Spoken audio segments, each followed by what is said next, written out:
Hello, everybody. Welcome back. Today is August. We forgot to look. 13th. 13th. Today's Lucky the 13th. number 13. Yeah. We have government and design, and it's going to be another weird one. There's two social stories as well. We were talking about this as we were organizing stories. The amount of government stuff that is now just all election related, and it's only August, is... We're pre-filtering it for you. We're trying. There's still, the first story, and then we have another story that are... Yeah, we're not making deliberately light episodes. As you might have noticed, Ryan is out again this week. He's okay. It's just the normal human suffering. He'll probably be back next week. Yeah. A lot of chaos this week. People also go on vacations. I guess it's because it's like...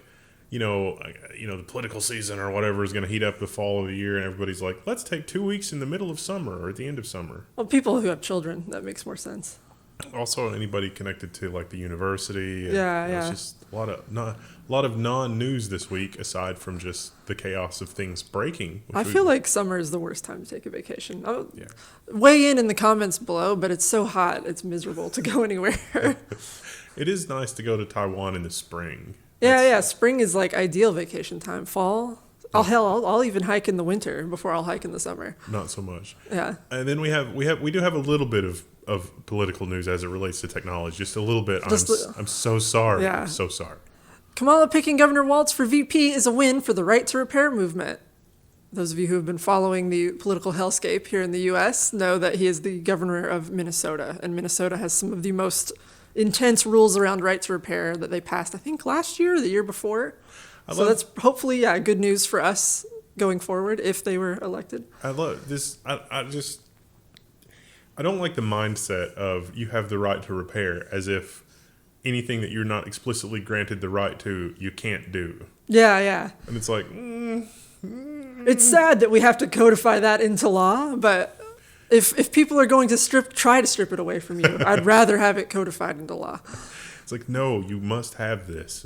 Using technological means to try to keep people from doing things is hugely problematic. Not just for right to repair, but I like, as more people get clued into this, it's like, I would like to replace the headlight on my car. It's like, what do you mean they want to charge me $100 to, like, just to charge me $100 to replace the light in my car? Is that really the direction that we're headed? And the answer is yes. That's why I haven't changed the headlight on my other car for like 3 years. You probably could DIY that one. It's probably not. I could, but you have to take off the whole front. Oh. That's why it's so much, is because it takes labor to do that. And I'm like, most cars aren't, or old cars aren't like that, but that one is. I had my own experience. Someone I know, their car became unreliable because it decided to download an over-the-air update, but the over-the-air update ran the computer so hard it kept draining the battery.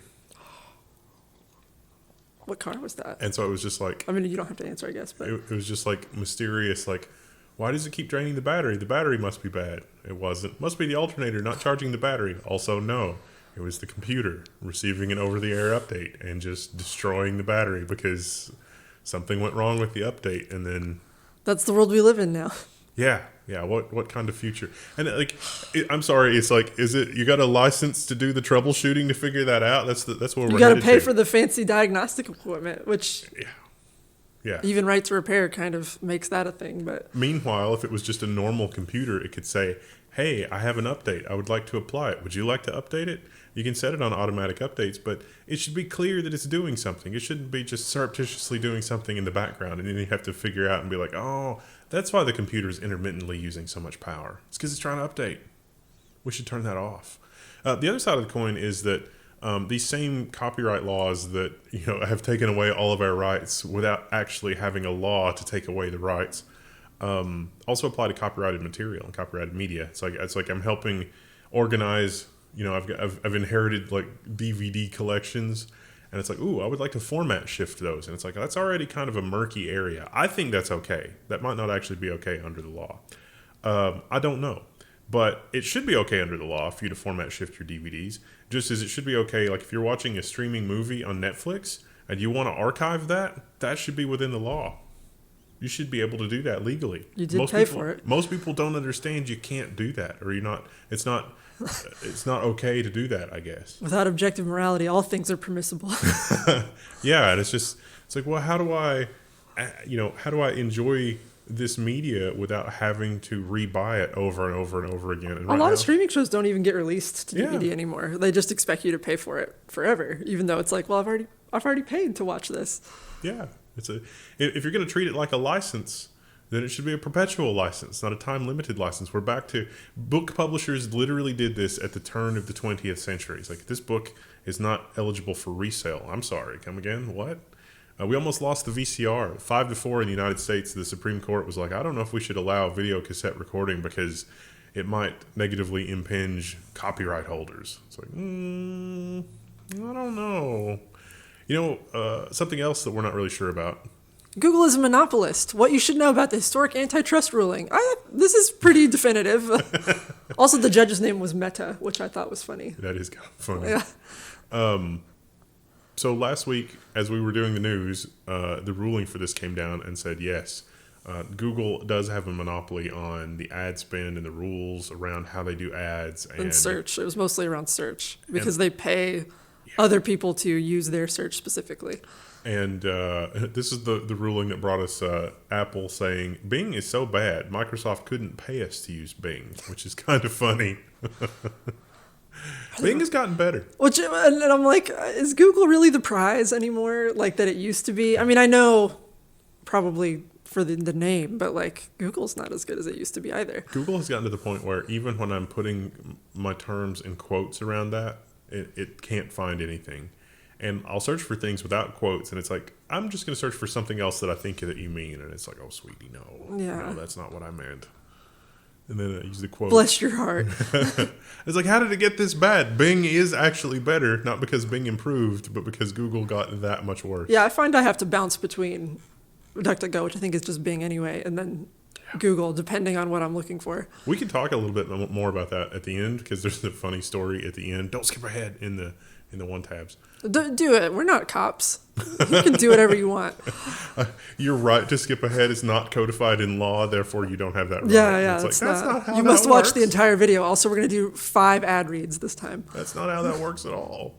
So, you know who might else, like, okay, Apple and Google, and there's someone else who may be hurt by the ruling, but for reasons you might not realize. Forget Apple, the biggest loser in the Google search ruling could be Mozilla and the Firefox web browser. So it turns out Google pays them a lot of money to be the default search engine, and that's where they get most of their money to develop this. Like 90% of their money. Like an absurd percentage of their money comes just from to Google. be the default search engine, because they can make money from that. Like, makes me nervous. Like, I saw that line and was like, oh. It does create an interesting situation. So assume for a second, like, just not that it's Google. Just think of it as random company X. Not that X. Does Firefox, not Elon's thing. Does Firefox create a commodity that they can sell? They've got all the users that use their application.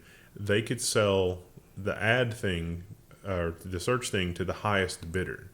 Like, that seems capitalistic. That seems like that should be okay. But are we in a world where Microsoft and Google and Apple and other companies would actually bid or compete to pay them to be placed for the search engine, like, or DuckDuckGo, or some other search engine? Could some other search engine pay them and then monetize that, and they would be able to sell it? And I think the answer is no. And the answer is no, because the market for companies that do that is not large enough. In the same way that it doesn't make sense to have like 5 different competing companies running wires to your house for electricity, but maybe it does make sense to have 5 different electrical providers that can hook into the grid. Maybe there's something like that here, but it does seem like Google's easiest response to this is to just stop giving Firefox money, because they look like a monopoly.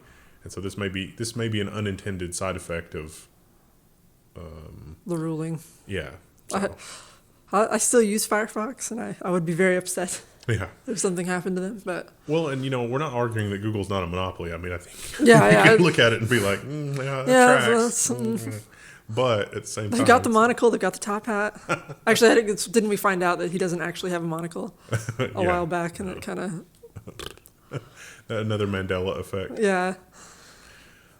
This is not a Mandela effect. You've heard this here before on this program.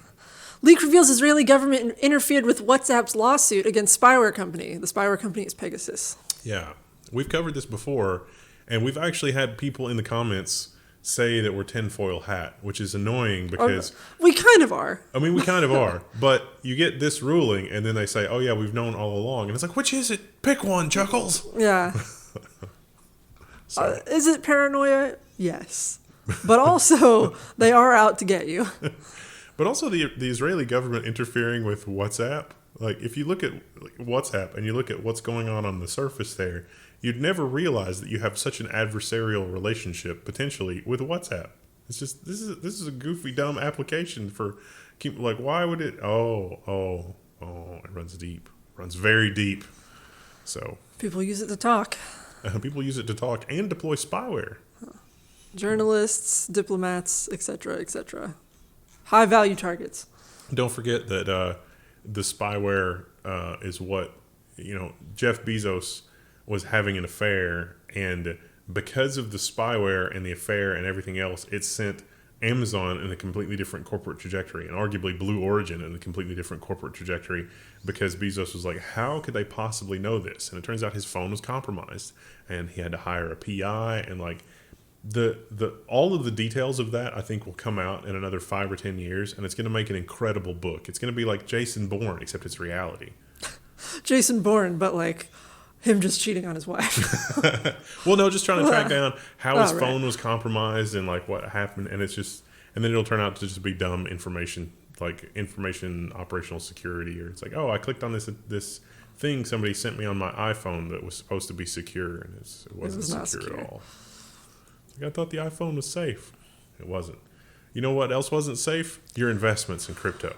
FTX to pay $12.7 billion with a B to victims of Sam Bankman-Fried's massive scheme. See, this is weird because Ars Technica says that FTX is going to pay $12.7 billion to victims of Sam, but they got it almost all of it back. So, like, all of the money that the people had invested in FTX, they're getting all of it or very close to all of it back, because the stuff that FTX had invested in, even though it probably was a scam. Well, I mean, the law under the ruling says that it was a scam.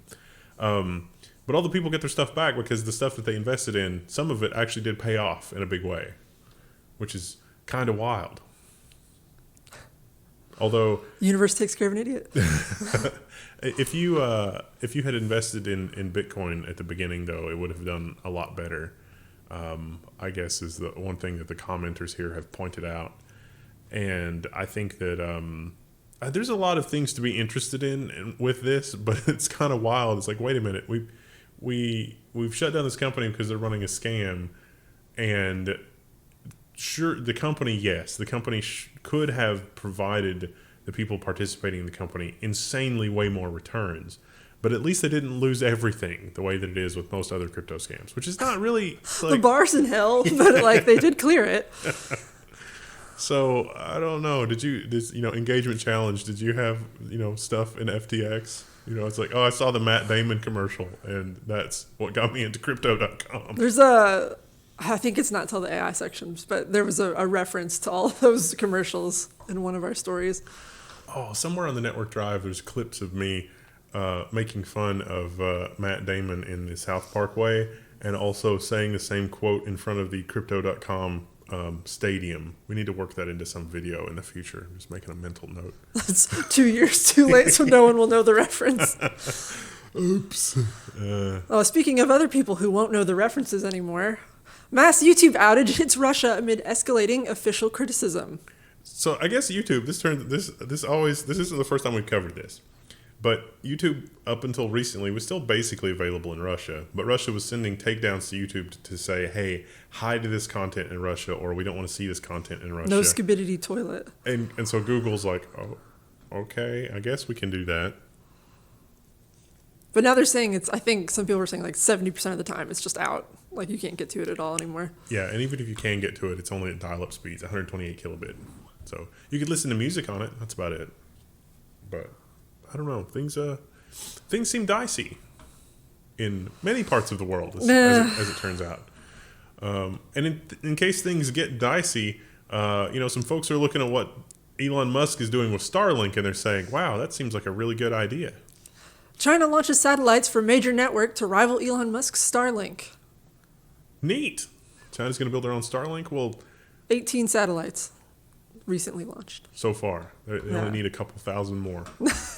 So we can no longer see the night sky, and we can finally just fill it with advertisements, as the good Lord intended. That was another story I almost put in. That one might be in the business section. That one's a government story because, But the new ones, the new Starlink satellites that also have the cell tower capability, they're apparently 100 times brighter than the other ones. So it's a bad time to be an astronomer. Yeah. Remember the first gen Starlink they put up, and they were kind of silver, and then they painted them matte black, and that helped a lot. These are like insanely way more reflective than even the first gen Starlink. So and they're like, it's too expensive. We did the math, and it's a little too expensive to paint them blacked. So screw being able to see the universe. We don't need, it makes it harder to detect the stuff that's going on, all the spy satellites and the spy planes and stuff that are flying around. So we'll just say it's like, oh, that was a Starlink satellite. It's a feature, not a bug. Yeah, it's fun times. Although that might be one hell of a counterintelligence operation. It's just, oh, those are all, but they're not. They're just over everything at all times. The only way to know for sure would be to hack in and find out, right? USPS tech scammers duped his wife, so he hacked their operation. This is a level of petty that I aspire to. The Smishing Triad Network. What an amazing name for a network. Sends up to 100,000 scam texts a day globally. And so one of those went to Grant Smith, who is a hero of our times. He infiltrated their network and exposed it to U.S. authorities. There was the article said that it was mostly targeting people in the U.S. Yeah. So like it's based in China, but they're like almost none of the things that they were targeting were Chinese citizens. It was all American. My mom got sucked into some of that, just like that. I don't know if it was from this network, but those scam text messages where it's you just need to fill this out and you're going to get a discount on your prescription drugs or whatever. She's like, that sounds great. And I was like, no, that's not. No. That's not. Well, in this case, I think they actually did have a package coming. And they got a text that was like, hey, we need more info. And it asked for credit card info. And it got his wife. So that's one of the ways that they got people too. Oops. Yeah. Who would just randomly ask for credit card information? That seems unlikely. And yet. This is also just so obvious. Palantir jumps 11% on Microsoft partnership to sell AI to U.S. defense and intel agencies. So you might have noticed last week we had a bit of a hiccup in the global stock market situation, starting with Japan. And defense contractor spending, or defense stocks, went way up, insanely way up. And Palantir just said, hey, we are incredibly unprepared for anything remotely relating to anything electronic. But we have a plan. We just need money. 11% jump. We just need money. Please give it to us. Okay. I don't know. It seems the unironically named, too. It's just like, we want to be able to look at everything and analyze it using the power of AI. I was looking at other tech stories, and another one that popped out to me was Anduril Industries, and I was like, stop taking these things. Yeah. Like, just let them be fantasy. Those are the same billionaires, as it turns out. It's almost the same. It's like the simulation just copy pasted the same parameters into another body. Have you guys read the books? This wasn't a good thing, right? It's like, Endure's a sword, so. Well, is it is the sword inherently good or evil? No, but it is Aragorn's sword, so they probably think that means they're good. But the Palantir is inherently. Well, I guess it was initially designed to let people communicate over great distance. I think there's speculation that Fëanor himself made them. And then for a long time they were being used by the people from Numenor, and then they brought them over to Gondor. Then they passed down, but a bunch of them got lost. Oh, so you never know who's listening. Yeah, you never know who's on the other end. And then Sauron gets hold of one, and then Saruman has one, so it's like... It's kind of a wild time when you can use the communication, the medium for all the evil communication you want, but you can't trust it for any non-evil communication. Well, it was a huge advantage during the war because no one else has instant communication like that. You think this will be a huge advantage during the upcoming war? The boring new Harris-Walz logo, it's actually pretty historic. Why? The headline is goofy. This is a design story. This is your fault. Yeah, well, I put this in here. It's fine. I definitely think it's kind of boring. The applications are more interesting, but the thing that they're breaking away from is that it doesn't look like Biden's branding. Oh. It's much more like millennial coded, especially if you go to their website. They're using a lot of really like bright colors and bold typography, and that's not courting the youth vote. Is one way that you would describe like design for millennials as it's designed for people who have been overstimulated their entire life, so it needs to be as bland as possible? It is a little bit. Like their website, some of the t-shirts and stuff, like the merch is funnier, but like most of the website is very like clean, plain, works well on a mobile device. Like your political candidate is going to work in the direction opposite of the end of civilization. We promise. It's not bad. It's not fantastic work, but it's not bad. I really, we're always doom and gloom, but I love stories like our next story, projects like our next project, because this seems like really amazing stuff. But there are people that come out of the woodwork that are so against this. I don't understand why. And it's just, I don't know. Well, let's get the headline. There you go. World's largest 3D printed neighborhood nears completion in Texas. I think we were both excited by the story because we both put it in at two different sections. Reuters has some really good video here and information about it, and you should check that out because this is incredible. So we actually did a story about this same housing development in 2022, but they're starting to be ready to go and people are starting to buy them. The only thing I thought was kind of like was the price. A lot of these are like $400,000 to $500,000, which is not affordable. Yeah. But maybe since it's kind of more like proof of concept, maybe the price will go down as they start to learn. Like ramping it up. Yeah. Yeah. I think that the cost could come way down. I've seen there was another group that had like giant foam and plywood Legos that snap together, and you can just build a wall and like a Sears catalog house. Yeah. Well, Sears catalog was even more like you really had to have your head screwed on your shoulders correctly in order to be able to do a Sears kit home, but everything was labeled and you could source the lumber for it a lot of the time from a local lumber yard, and then all the specialty woods and the stairs and crap like that. And it's funny to look back at some of the newspaper articles from like the 40s, 50s, and 60s where like the OG subdivisions were being built, and it's like all these houses are similar. They're not the same floor plan, but they're like thematically there's a theme in this neighborhood. Yeah, they're all brick houses, they're all siding houses, they're all whatever. They've all got shutters. There's probably like 4 or 5 variations that they go through. And at the time, people were very anti that in the 50s or 60s, and now it's like those are some of the most sought after houses because they're very consistently and very well built versus modern. Like pine construction may not have used the right nails, may not have used enough nails. Those neighborhoods usually have like mature trees and like generally are just laid out nicely too in terms of space. The lots are usually a little bit bigger. Yeah. So I wonder if we'll have that with it's like, oh, you got one of the 3D printed concrete houses. Those will last forever. You could just hose that out and then your kids can move in and it's great. It'll be interesting to see if that, materializes. If that is a thing in another 10 or 20 years. They did mention, at least in the article I read, I think I had linked to a different one. They were talking about like it's great for like your heating and cooling costs because the walls are huge and super thick. Not so great for your Wi-Fi signal.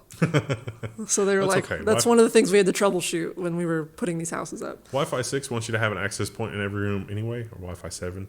So it's probably fine. It's totally fine. The lath and plaster people have the same problem, so it's not terrible. Which is another thing. There's a lot of people that want to rehab houses, and like the higher tier builders will figure out a way to keep the lath and plaster because it is amazing soundproofing between rooms versus if you're going to do a drywall, you got to do like 2 layers of drywall plus the soundproofing material between the drywall, and then it's like that onto rough lumber 2x4 studs. It gets a little sketchy. Versus let's take the trim off and put smooth the wall out and re-skim coat it if you can. But if you can't, then, drywall over top of that can work. Although it messes with the thickness of the wall, which makes the trim less desirable to deal with. At least they have trim. I have trim on the bottom, but I don't have any on the top. I wish I had like the pretty crown molding. I I really hope that we figure out the 3D printing thing, because I would love to see like low cost housing developments to just make the housing problems go away. And it's like, oh, we've got too much housing, and it's like, well, it's concrete. We can take the house and tear it down, or print another one. And it's like, oh, we've got too much housing. Great, tear some of it down and have some more yard. Oh, we don't have enough housing. Great, we'll just print some more. That is like a little bit of a simple. Just have more housing, but it does help. Yeah, well, and metal roofs, all of the stuff there is very, very, very recyclable. So even though it's made out of concrete, that sounds counterintuitive, but really, in theory, that's going to last a long time. Like, yeah, concrete buildings ain't going anywhere. Yeah, even better than like cinder block. Oh. But I don't know. Speaking of things that are the opposite of not going anywhere, Trump Media and Technology Group launches Truth Plus streaming TV platform. I could have sworn they already had this, but I guess it's different than their social network. The darkness of this, I think, is that unlike, say, C-SPAN or something like that, this is 24-hour political content, which is perhaps not healthy to engage in. Yeah, I certainly have been trying to avoid it as best I can, though it's everywhere right now. At the opposite end of the spectrum, we have this. Reddit CEO teases AI search features and paid subreddits. I saw paid subreddits and I was like, out.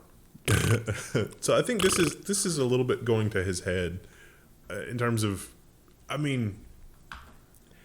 okay.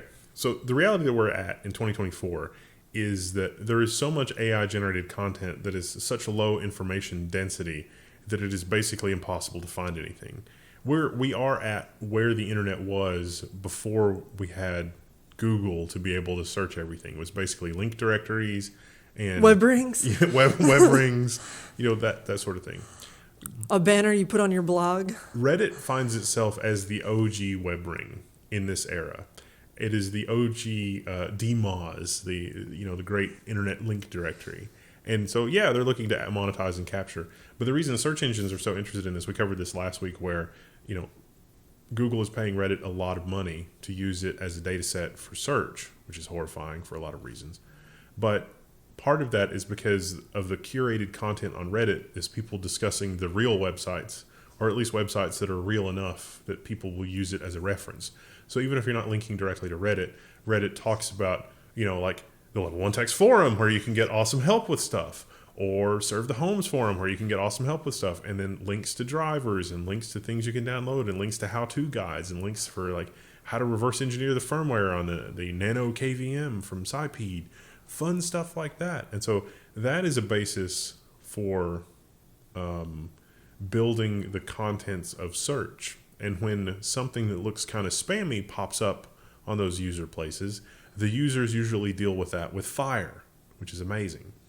And so Reddit thinks that their data set is worth a lot, but also people wanting to be inside the walled garden will pay money. And that's probably true if you think about it. If you think about the horror that we find ourselves in and how much time you waste trying to find something useful, would people be willing to pay for that? Probably. They're probably thinking of, I know for certain things, Discord has become much more prevalent as well. And a lot of people will pay for Discord Nitro. Yeah.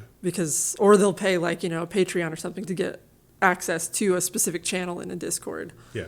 All of the content being tied up in Discord is alarming. Yeah. Think of it like all of the bad downsides of Reddit that you're instinctually like, ooh, Reddit. I don't want everything being on one platform like that. Yeah. But then it's also literally locked away from search engines. But arguably, people are driven to use things like Discord because the quality of content there is insanely way higher. Because it's real people for the most part. Yeah, but the end game is all of that content evaporates in a puff of acquisition. So I will say, too, Discord search is generally pretty decent, which is not what I can say for Reddit. There's a reason people go to Google to search for things on Reddit. Engagement challenge. What are other resources when you're thinking about, imagine that you're building Google 2.0 under another name in a startup. Are there other resources on the internet other than Reddit that are as good or better than Reddit for having already weeded out all of the bad content or all of the least useful content? It's like, I want to find all the information on gardening. I want to find all the information on doing fun stuff with firmware. I want to find all the information on doing cool stuff with Linux. where do you go? Permies forum was one that I used to browse. I don't know if it's still up or not. But again, like there's like these little community places, but they don't get indexed well by search engines anymore. It's too much work. It costs too much when you can just have AI generated swill. All right, you've wasted another perfectly good half hour with us. We will see you tomorrow in business. And the business one's kind of long this week. There wasn't really a lot of... The story distribution this week was weird. Yeah. So we will see you tomorrow. Thanks for hanging out. Bye.